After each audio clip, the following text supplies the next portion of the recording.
ऋषभदेव के 100 पुत्र हुए, पुत्रों को उपदेश दिया। अरे शुरुआत करो तो अपने घर से करो ज्ञान का उपदेश। ऐसा ज्ञान दिया, नायम देहो देह भाजाम नृलोके कष्टाय कामान अर्हते विद्भुजाम। बेटा, यह जो मनुष्य का शरीर है, यह शरीर दुख मिश्रित सुख भोगने के लिए नहीं है, क्योंकि यहाँ जो कुछ भी है वो दुख से मिश्रित है। और जो विषय भोग से आप बहुत प्रसन्न हो रहे हैं ना, यह सुख तो आपको किसी भी योनि में प्राप्त हो जाएगा। होता है कि नहीं होता है बताओ? अच्छा खाना, यही ना। क्या दुनिया के सारी मिठाई आप खा सकते हैं कभी? हैं? शहरों में इतनी मिठाइयाँ मिलती हैं, आप उसी को नहीं चख पाए होंगे अभी तक। अब बनारस की, चांदनी चौक की, मथुरा की सारी मिठाइयाँ नहीं खा पाओगे, नाम भी नहीं जान पाओगे। अभी 56 भोग लगेगा कल, 56 भोग के नाम भी आपको याद नहीं होंगे। 56 भोग की पर्ची तैयार है। जो माताएं कल 56 भोग लगाना चाहती हैं, ये डब्बे में पर्ची है, एक पर्ची उठाना। आपके भाग्य में जो नाम आ जाए वही आइटम आपको बनाकर लाना है, लेकिन बनाना शुद्ध देसी घी में बनाना, ठीक है? रिफाइंड और तेल नहीं चलेगा, शुद्ध घी का आइटम बनाकर भोग लगाना चाहिए कल। और हाँ, अपने घर के ठाकुर जी को भी यहीं ले आना। इतना प्रेम से बनाओगे आप तो एक आइटम बनाएंगे, लेकिन यहाँ 56 भोग आपके ठाकुर जी भी पाएंगे। तो यहाँ मैं समिति वाले से कहूँगा कि 56 भोग जब सजाना तो उसके आगे सभी के ठाकुर जी भी सजा देना। हाँ, गिरिराज जी के चारों तरफ कन्हैया भी सबके सज जाएं, लेकिन लाना वही है, अपने घर से जो भोग लाएं वही लाना। नहीं तो कहेंगे भैया इतने ठाकुर जी आएंगे, रखेंगे कहाँ, परेशान हो जाएंगे। 56 लाएंगे, ठीक है? 56 दो, ये आपको कल लाभ मिलने वाला है। बड़ा आनंद है। तो जो भोग पदार्थ है हमें किसी भी योनि में प्राप्त होता है ना? इसलिए इस शरीर से जो काम अन्य किसी शरीर से नहीं होगा वह काम करिए। मैं आपसे 2-4 प्रश्न करता हूँ, मुझे बताइए ऐसा कौन सा काम है जो मनुष्य के अलावे कोई प्राणी नहीं कर सकता? जवाब दीजिए फटाफट।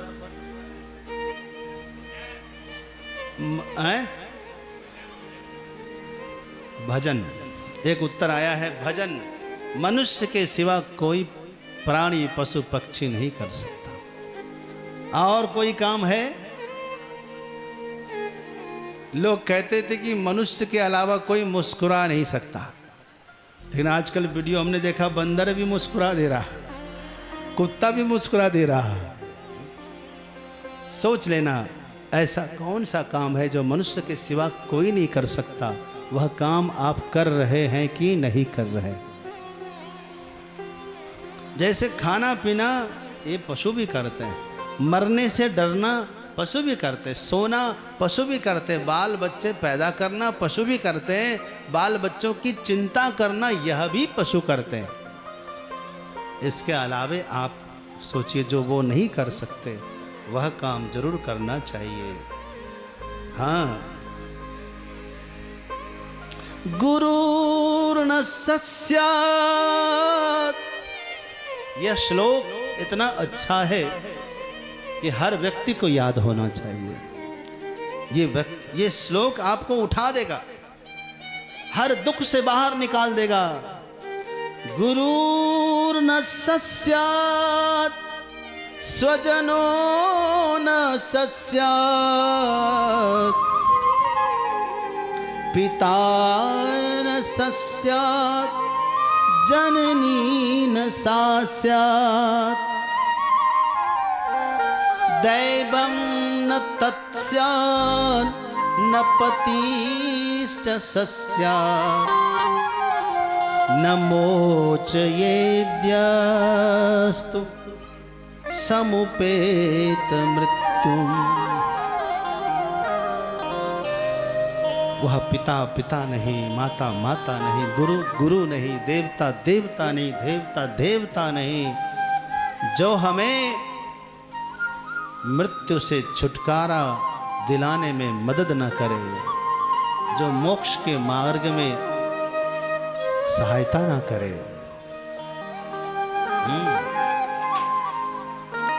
और महाराज ने क्या किया, ऋषभ देव के ने अपने 81 पुत्रों को ब्राह्मण वृत्ति अपनाने का उपदेश दिया। तुम ब्रह्म कर्म करो, यज्ञ करो, यज्ञ कराओ, दान लो, दान दो, ज्ञान लो और ज्ञान दो।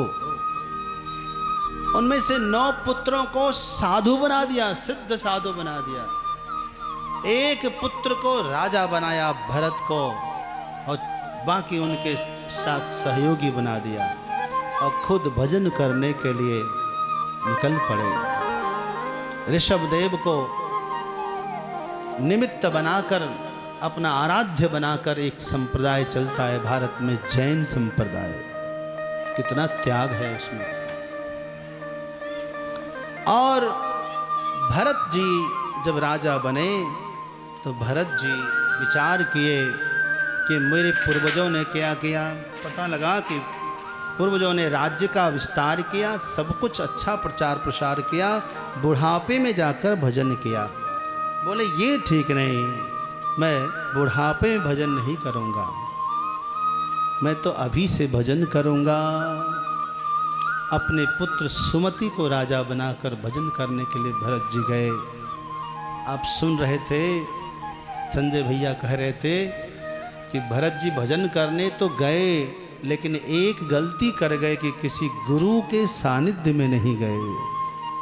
स्वयं ही कुटिया बना करके गंडकी नदी के किनारे भजन कर रहे थे, परिनिष्ठित हो गए थे, मन भजन में लग चुका था। लेकिन एक भगवान की परीक्षा हुई, समझो। एक हिरनी सिंह के भय से भयभीत होकर भागने लगी और उस बहते हुए पानी में छलांग लगा गई। वो गर्भवती थी, उसका गर्भ बाहर गिर जाता है। हिरनी तो धारा में बहकर चली गई, लेकिन वो हिरनी का बच्चा वहीं गिरा रह गया, अभी छटपट कर रहा था। ऋषि को दया आ गई कि लगता है भगवान ने मेरे लिए ही इसको छोड़ दिया है। दया आई, उठा करके उसका पालन किया। पालन करते करते उसमें इतना तन्मय हो गए, इतना अच्छा लगने लगा। ये भोजन करने बैठे तो साथ में वह भी भोजन करने बैठे, यज्ञशाला में आहुति देने बैठे तो वो भी बगल में बैठ जाए। मन उससे लग गया। परिणाम यह हुआ, एक दिन हिरणी का बच्चा कहीं चला गया, उसकी याद में ऋषि बीमार हो गए। जब बीमार हो गए, लगा कि अब अंतिम समय आ गया, तो ऋषि हरि शरणम करने लगे। क्या करने लगे? हरि शरणम। और अचानक उसी समय वो हिरण का बच्चा कहीं से आ गया। जो देखा तो हरि से हरिण बोल गए। हरिण जो लपक के बोलना चाहा, पकड़ना चाहा, उठ के झटका लगा और प्राणांत हो गया। हमारा शास्त्र कहता है अंतमति सा गति, अंत में जो आप सोच लेंगे वही हो जाएंगे। अगले जन्म में हिरण बनना पड़ा, लेकिन स्मृति बनी हुई थी, इसलिए जल्दी ही शरीर छोड़ दिया। फिर से जन्म हुआ एक ब्राह्मण परिवार में। माता पिता ने नाम रख दिया भरत, लेकिन इस बार भीतर से जागृत है, बाहर से जड़ है। जड़ ज्यादा है, इसीलिए लोग उनको जड़ भरत कहने लगे।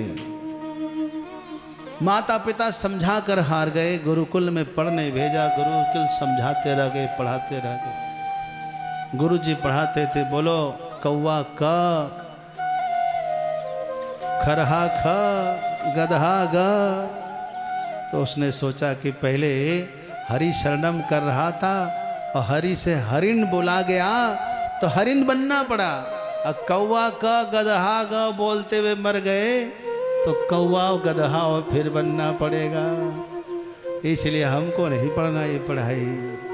अरे कौवा वाला का, खड़ाओ वाला खा, ओ कौवा वाला का, खड़ाओ वाला खा, कौवा वाला खा, खड़ाओ वाला खा। ओ कौवा वाला का, खड़ाओ वाला खा, गधा वाला गा, गुरु जी का खा गा। ओ गधा वाला गा, गुरु जी का खा गा। ओ कौवा वाला का, खड़ाओ वाला खा, कौवा वाला का, खड़ाओ वाला खा। ओ गधा वाला गा, गुरु जी का खा गा। गधा वाला गा, गुरु जी का खा गा। कौवा वाला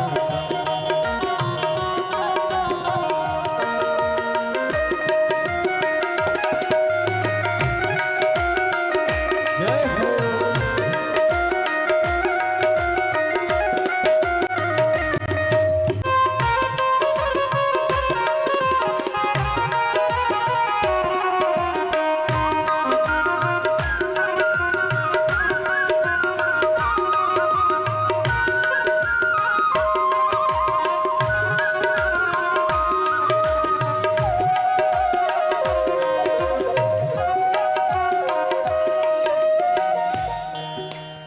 नहीं पढ़े, माता पिता गुजर गए, गुरुजी ने भी आश्रम से बाहर कर दिया।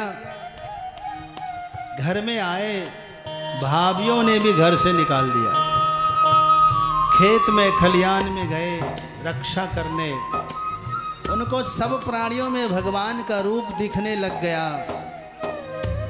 तो चिड़िया पंछी सबसे कहे कि खाओ, राम जी की चिड़िया, राम जी की खेत। भाइयों ने देखा, अरे हम तुझे रक्षा करने के लिए बैठाए, तुम्हारे लिए खाना लेकर आते, तुम चिड़ियों को खिला रहे, भागो यहां से। भगा दिया। रास्ते में डाकुओं ने बलि देने के लिए पकड़ लिया, लेकिन उसको काली माता के सामने खड़ा किया गया। मांगो कुछ इच्छा है? बोले कोई इच्छा नहीं। सिर झुकाओ, झुका दिया। उठाया तलवार मारने के लिए, लेकिन महाकाली मेरी माता है, मेरे सामने मेरे ज्ञानी पुत्र का वध कर रहा है। प्रकट हो गई मूर्ति से और उसी के खड्ग से उसी को कत्ल कर दिया। उनके साथ जितने थे सब का संहार कर दिया माता रानी। काली माता की। और देखा करे माँ ने मुझे बचाया है, प्रणाम किया, आगे बढ़े। सिंधु सौबीर देश के राजा गुरु की खोज में गंगा सागर जा रहे थे, लेकिन पालकी का एक कहार बीमार पड़ गया, इसी को लगा दिया। अब इनकी चाल तो अलग थी, ये चींटियों को देख करके उछल जाए, राजा को चोट लगे। आखिर में उसने समझाने की चेष्टा की, लेकिन देखा कि ये महापुरुष कुछ बोल नहीं रहा। हाँ, वो कहता है आहा, ना हम बिभेमी सुरराज वज्रात न त्रक्षशूलाद न यमाग्नि सूर्यात्। हे महात्मन, मैं देवराज इंद्र के वज्र से नहीं डरता, शंभु के त्रिशूल से नहीं डरता, यमराज के कोदंड से नहीं डरता। कहाँ तक बताऊं, जल से, अग्नि से, पवन से, किसी से भी नहीं डरता। लेकिन शंके भृशम ब्रह्म कुलावमानात्, यदि डरता हो तो किसी ब्रह्मकुल से, किसी ब्राह्मण से डरता हूं, उनका अपमान ना हो जाए, उनका तिरस्कार ना हो जाए, बहुत डरता हूं। और हाँ, आप कौन है महात्मन? तब उन्होंने कहा कि राजन, मैं भरत हूं। भरत? भरत? कौन से भरत? अरे जिसके नाम पर ये भारत वर्ष है वही भरत हूं। कहा वो तो चल बसे। बोले मैं ही था पहले।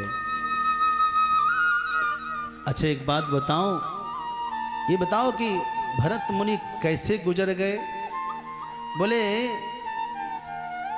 उनके पास एक हिरण था, हमने सुना कि उसी हिरणी के याद में, हिरण के याद में उनके प्राण निकल गए। का बच्चा बताऊं, वो हिरण का बच्चा तू ही है। तुम ही वो हिरण का बच्चा हो। साधु के संग करने से तुम आज राजा बन गए, और तुम्हारे चक्कर में मैं ही हिरण बन गया। अब मैं हिरण बनना पड़ा। ये तो मेरी भक्ति और भगवान की कृपा से मैं फिर से साधु बना सका हूँ। गुरु जी, तब तो आप मेरे जन्मों जन्मों के सद्गुरु हैं, मेरा उद्धार कीजिए। हाँ, रहु गणै तत्तपसा न याति, न चेज्जया निर्वपनाद् गृहाद्वा, न छन्दसा नैव जलाग्निसूर्यात्, बिना महत्पाद रजोभिषेका। हे बेटा, हे रहुगन, हाँ, ऐसे नहीं होगा। बोले कैसे होगा? बोले देखो, तपस्या से, यज्ञ करने से, मुंडन कराने से, घर त्याग करने से होगा क्या? बोले ये सब से नहीं होगा। जल में डूबकर साधना करने से, सूर्य में त्राटक करने से, अग्नि का ताप करने से होगा? बोले नहीं होगा। तो कैसे होगा? कहा कि होगा सद्गुरु के चरणाश्रित होने से होगा। गुरु के चरणों में बैठकर जब तक तुम कुछ सीखोगे नहीं, तब तक उद्धार नहीं होगा। हाँ, बिना गुरु की कृपा पाए, बिना गुरु की कृपा पाए नहीं जीवन उधारा है। बिना गुरु की कृपा पाए नहीं जीवन उधारा है। बिना गुरु की कृपा पाए नहीं जीवन उधारा है। फंसी श्रुति आई यम फांसी अयन सुधे आपनी नासी। बिना गुरु की कृपा पाए नहीं जीवन उधार है।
को राह दर्शावे। गुरु निज भेद बतलावे, जिनका राह दर्शावे, सूरत को ज्ञान दर्शाए। जीव हित आप ही आवे, सूरत को आई तारा है। बिना गुरु की कृपा पाए नहीं, जीवन उधार है। बिना गुरु की कृपा पाए नहीं, जीवन उधार है।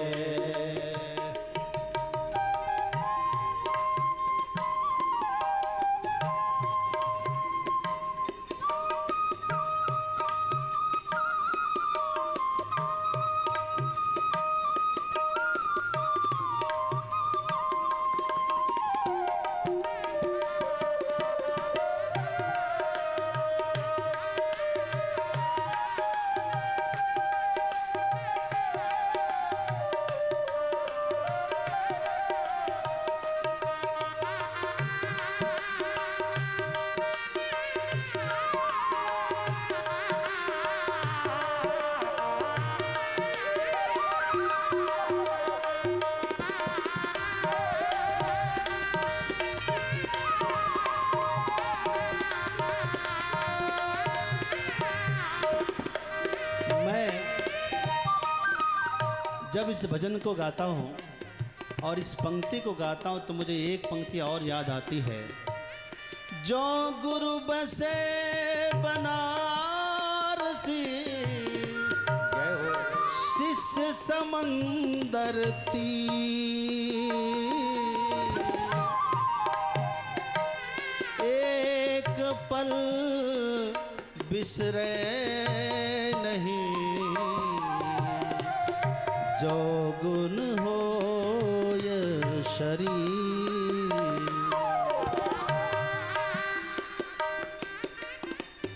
जीव हित आप ही आवे, वह गुरु के रूप में भगवान आपके स्वप्न में भी आ सकते हैं, आपके सामने किसी रूप में भी आकर के आपका समाधान कर सकते हैं। गुरु ही तू है, गुरु पितु है, गुरु ही जीव के मितु है।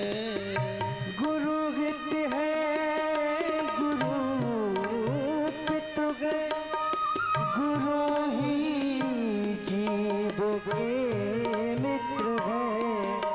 गुरु ही जीव के मित्र है, गुरु ही जीव के मित्र है। गुरु सब कोई नहीं दूजा, जगत को धारा है। गुरु सब कोई नहीं दूजा, जगत को धारा है। बिना गुरु की कृपा पाए नहीं, जीवन उधार है। बिना गुरु की कृपा पाए नहीं, जीवन उधार है। नहीं, जीवन उधार है। नहीं, जीवन उधार है।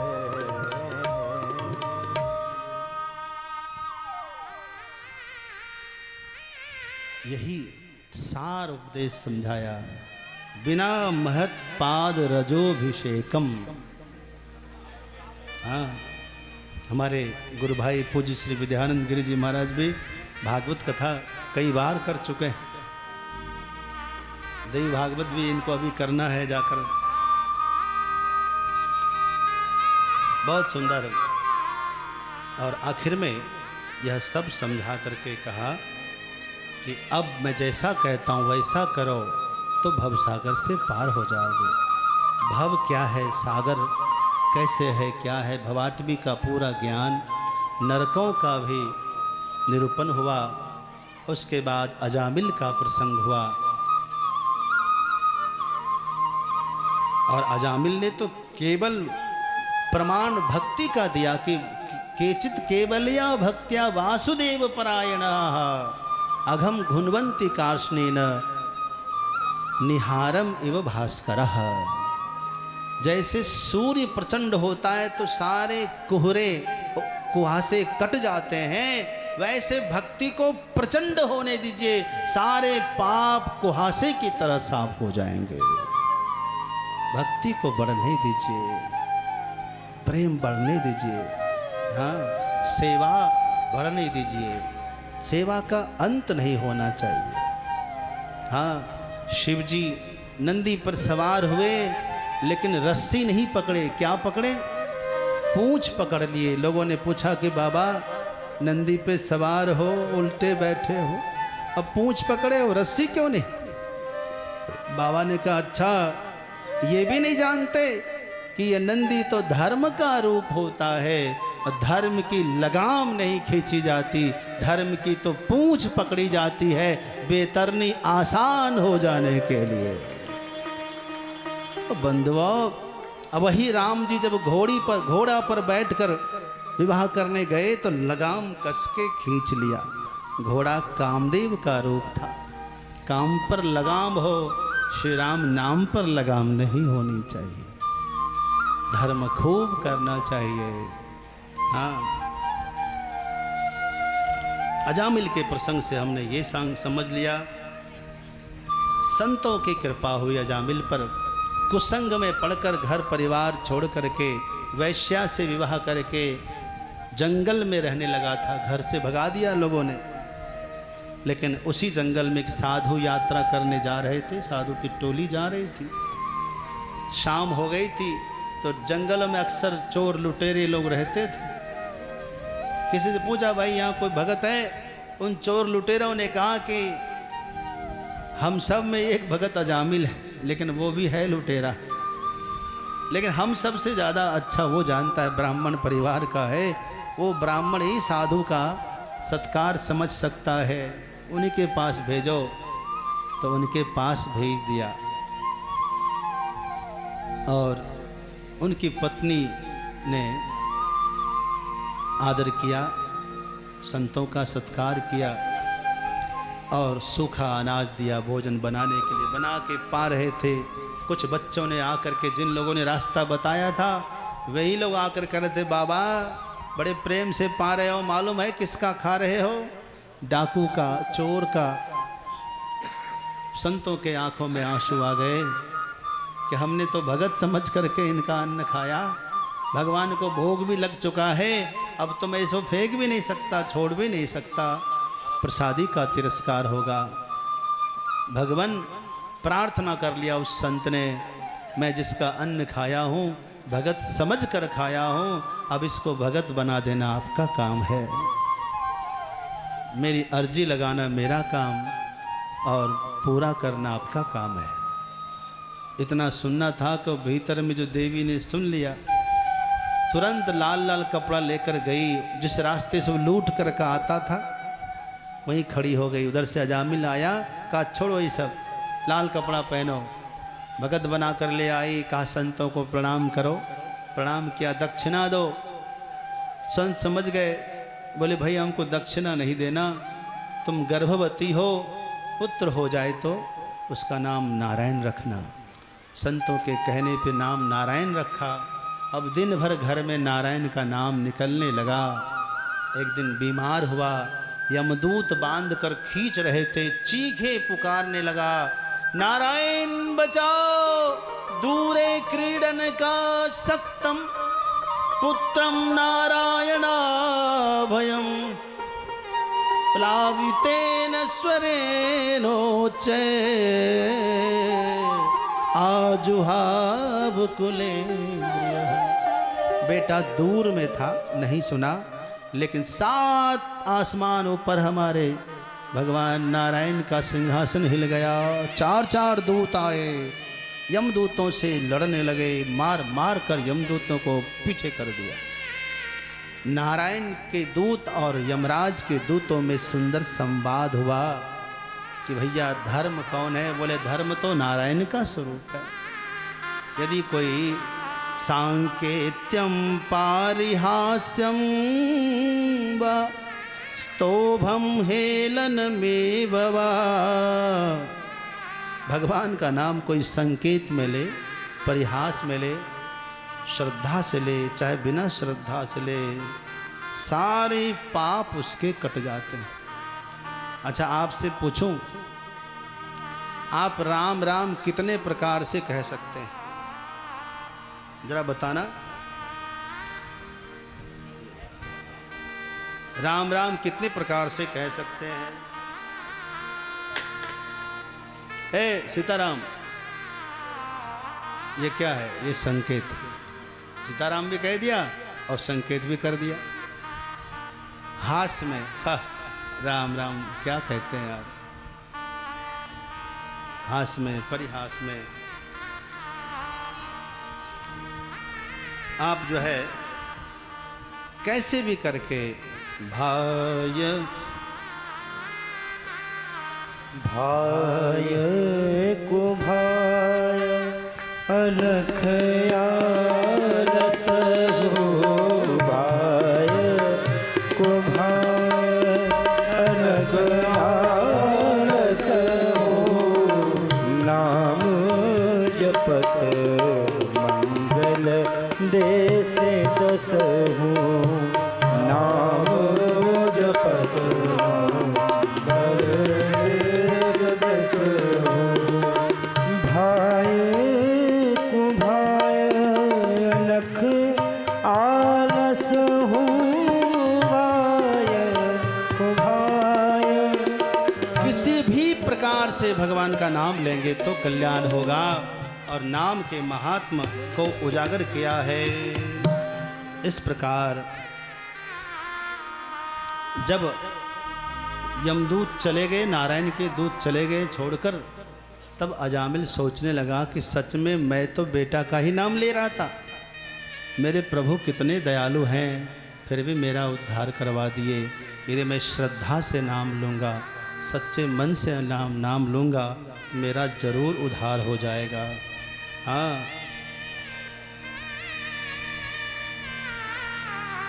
इस प्रकार जो है। अच्छा बंधुओं, एक बार देवराज इंद्र ने अपने गुरु का सम्मान नहीं किया। गुरुजी आए, राजसभा में इंद्र बैठे थे और संगीत संध्या की तैयारी कर रहे थे। गुरुजी आए तो तुरंत नहीं उठे, थोड़ा सा विलंब किया। गुरुदेव समझ गए और वापस चले गए। अब इंद्र गुरु को खोजते, लेकिन गुरुजी चले गए स्वर्ग छोड़कर। असुरों को पता चला तो असुरों ने मौका देखकर चढ़ाई कर दिया और स्वर्ग अपने हाथ में कर लिया। देवराज इंद्र बहुत दुखी हुए, अब क्या करें। तब लोगों ने कहा कि गुरु नहीं है, तब तक किसी भी आचार्य को गुरु रूप में स्वीकार कर लो। तो त्वष्टा ऋषि के पुत्र विश्वरूप को आचार्य रूप में स्वीकार करके यज्ञ किया। इस यज्ञ में विश्वरूप में नारायण कवच प्रदान किया इंद्र को। ये नारायण कवच का मंत्र है ओम नमो नारायणाय। कौन सा मंत्र है?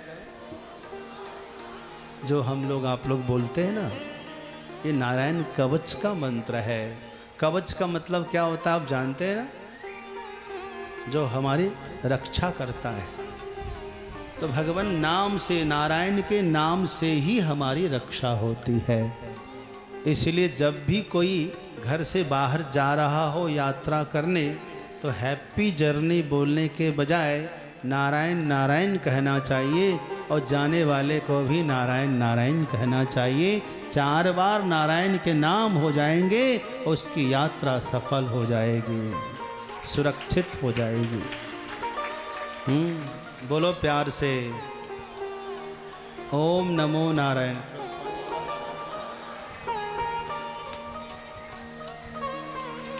तो इस प्रकार इसी कवच के प्रताप से देवराज इंद्र को फिर से राज्य तो मिल गया, राजा बन गए।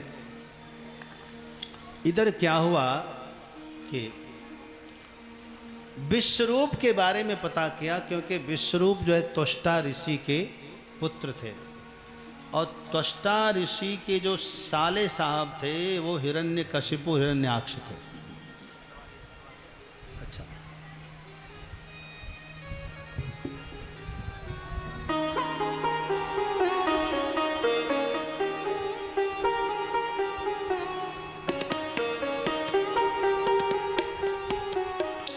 हिरण्याक्ष और हिरण्यकशिपु को पता लगा तो आकर मिले, बोले भांजे क्या चाहते हो, मामा लोग बड़े नहीं, सब यजमान का ही भला करोगे खाली कि मामा का भी ध्यान रखोगे? नहीं मामा रखूंगा ध्यान। अरे तुम तो एकदम यजमानों को बढ़ाए जा रहे हो आगे, हम सब सूखे जा रहे हैं, कुछ करो। कहा मामा करता हूँ, तो आहुति रोज करता हूँ, एक आध आहुति मामा के लिए भी दिया करो। कहा दूंगा दूंगा, हाँ ये भी रोज आहुति देते हैं, इनका नियम है नित्य का, जगदीश दास जी महाराज जी का, कि जब तक रोज यज्ञ नहीं कर लेंगे तब तक कुछ खाएंगे नहीं। चाहे 4 बज जाए, शाम 5 बज जाए, रात 9 बजे तक भी मैंने देखा है इनको यज्ञ करते हुए। इनका संकल्प बहुत दृढ़ है, और संकल्प में ही सारी शक्ति है, सारी सफलता का रहस्य है संकल्प। अवश्य भगवत प्राप्ति हो जाए तो मामा को मत भूलना। तो ठीक है देंगे। तो जब तक देवराज इंद्र रहते तो इंद्र आहुति करते, आरती करा देते। इंद्र जब चले जाते घर तब उसी जगह बैठ करके फिर आहुति देते।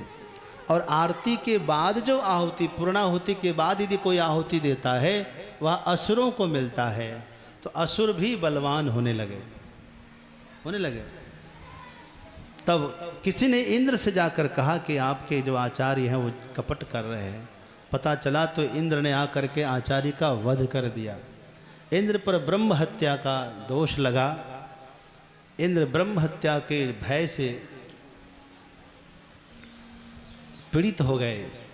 इधर ऋषि त्वष्टा को बड़ा कष्ट हुआ कि मेरे पुत्र को लेकर गए फिर मार दिया, तो अब इंद्र को मारने वाला पुत्र जन्म दूंगा। यज्ञ किया और उस यज्ञ में प्रार्थना यही किया कि इंद्र शत्रुर विवर्धस्व मां चिरम जहि विद्विषाम। इसी में इंद्र शत्रु शब्द जो है इसके समास में संदेह हो गया कि इंद्रस्य शत्रु ऐसा तत्पुरुष समास करें या इंद्र शत्रुर यस्य ऐसा बहुब्री समास करें। दोनों का अर्थ तो एक ही था, लेकिन समास भिन्न होने से स्वर भिन्न हो जाता है।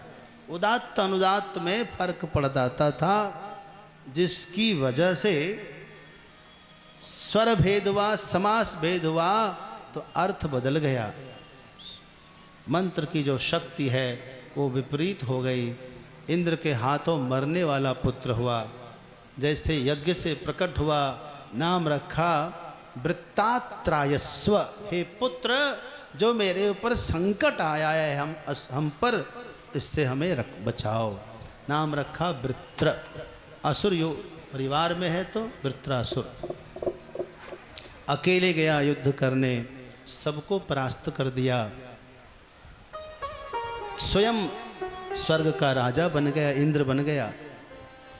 ऋषियों मुनियों ने कहा कि अब इंद्रादि देवता अमर है, मरना तो है नहीं, तो इनसे मित्रता कर लीजिए, ये आपकी सेवा करेंगे। वो इंद्र बन गया। बाकी इंद्र से कहा तुम आया जाया करो, वरुण से कहा पानी भरा करो, अग्नि से कहा भोजन बनाया करो, हाँ पवन देव से कहा हवा से झाड़ू मारो, झाड़ू किया करो। बड़ा गजब राज चला रहा था। एक दिन ब्रह्मा जी के पास अकेले में इंद्र मिलने गया, कोई उपाय करिए। तब कहा ये वृत्रासुर जो है ये मोह का प्रतीक है, और मोह यानी अज्ञान। अज्ञान का नाश ब्रह्म ज्ञान से होगा, किसी ब्रह्म ज्ञानी को खोजो। उस समय धरती पर ब्रह्म ज्ञानी महर्षि दधीचि थे, नैमिषारण्य की भूमि पर। हाँ, गोमती नदी के तट पर महर्षि दधीचि के पास सारे देवता गए, प्रार्थना किया और कहा महाराज अपने हड्डी प्रदान कर दीजिए। महर्षि दधीचि ने परोपकार करने के लिए, सबका भला हो एतदर्थ अपना हड्डी प्रदान कर दिया। उसी हड्डी से वज्र बना, उसी हड्डी से शिवजी का धनुष पिनाक बना, और उसी हड्डी से बांसुरी बनी है कन्हैया की, जो शिवजी ने प्रदान किया है कन्हैया को। और हाँ, ऐसे वज्र को लेकर जब युद्ध हुआ, इस युद्ध में वृत्रासुर ने देखा कि अब मेरा मरना तय है। तब वृत्रासुर ने भगवान से प्रार्थना किया है, भगवान मुझे स्वर्ग नहीं चाहिए, मुझे वैकुंठ नहीं चाहिए, ब्रह्मलोक नहीं चाहिए, हाँ मुझे तो बस आपके चरणों में प्रेम चाहिए। जन्म जन्म जन्म रुचि राम पद, यह वरदान न आन। बस मुझे हर जन्म में आपके चरणों में प्रेम हो जाए, यही मांगा। ऐसा ही हुआ, उनका शरीर शांत हुआ, वृत्रासुर मर गया।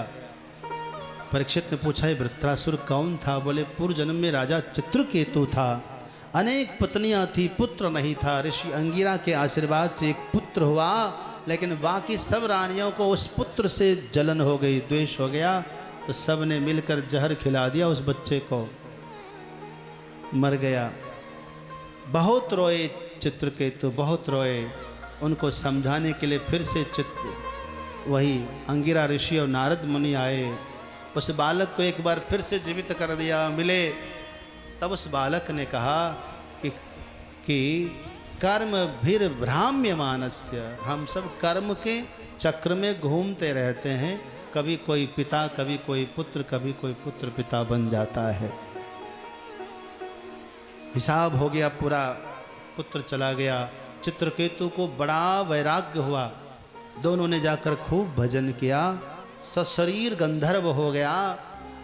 तो कुबेर ने एक विमान दिया खुश होकर के, लो विमान, आपको गाड़ी मिल जाए, फॉर्चूनर मिल जाए तो कहाँ जाओगे? गाड़ी लेकर आते हो तो कहीं जाते हो कि नहीं घूमने के लिए?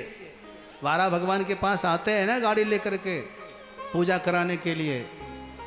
वैसे ही उनको विमान मिला तो सोचा कि मैं भी कहाँ जाऊं, सोचा कि भोले बाबा के पास जाएंगे, कैलाश। ऊपर से उड़ते उड़ते कैलाश चला गया, लेकिन जाने से पहले अपना चश्मा जरूर बदलना चाहिए था। गए, लेकिन वहां जाके उनको दोष ही दिखाई दिया। क्या देखा? शिव जी की गोदी में गौरा है भाई, और ब्रह्म ज्ञान का उपदेश कर रहे हैं। बोले ये कैसा ब्रह्म ज्ञानी है, पत्नी का मोह तो छूटता ही नहीं है, क्या ब्रह्म ज्ञान उपदेश कर रहे, गोदी में बैठा रखे। शिव जी तो कुछ नहीं बोले, लेकिन माता को अच्छा नहीं लगा, श्राप दे दिया, राक्षस हो जा। वही वृत्रासुर बना था।